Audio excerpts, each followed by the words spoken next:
Berbicara tentang kreativitas, nah kreativitas bisa tumbuh dimanapun, tak terkecuali di pengungsian. Seperti halnya yang dilakukan sejumlah pengungsi di UPTD Pertanian Rendang Karangasem. Setelah menata tenda-tenda layaknya perumahan dengan diberi hiasan tanaman pot dan memberi nama jalan serta gang, kini para pengungsi yang membangun tenda di Komplek Pondok Indah Banjarbaru ini membuat rumah pohon yang tentu menambah keunikan di pengungsian tersebut. Seperti hari biasanya, suasana di posko pengungsian UPTD Pertanian Rendang nampak ramai. Apalagi di Kompleks Pondok Indah Banjarbaru yang merupakan kompleks pengungsian paling unik. Setelah membawa seperangkat gamelan yang biasanya dimainkan oleh anak-anak dan menata deretan tenda menjadi layaknya perumahan, kini ada sebuah rumah pohon yang menambah keunikan kompleks pengungsian yang satu ini. Rumah yang dibuat pada pohon durian dengan ketinggian 8 meter dan lebar 2 meter ini dibuat secara gotong royong oleh pengungsi yang sebagian besar berasal dari Banjarpalak, Desa Besakih, Kecamatan Rendang, Karangasem.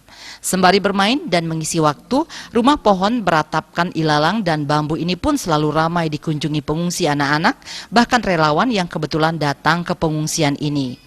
Tak hanya bisa melihat seluruh wilayah pengungsian yang luasnya mencapai 4 hektar, kalau beruntung, di rumah pohon yang bisa menampung hingga 8 orang dewasa ini, kita juga bisa melihat visual Gunung Agung.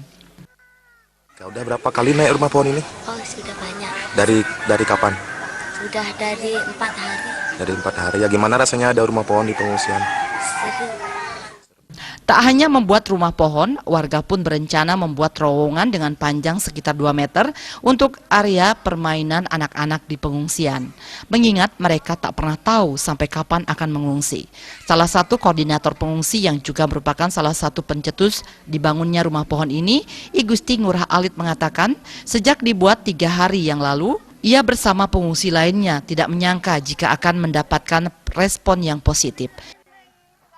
Bahkan ide kedua, dia juga kepingin bikin mainan anak-anak, terowongan, kayak terowongan gitu, kayak naik masuk ke gua itu, tapi pakai atap warna hitam gitu rencananya. Ya paling nggak 15-20 meter, jadi anak-anak betah untuk main di sana.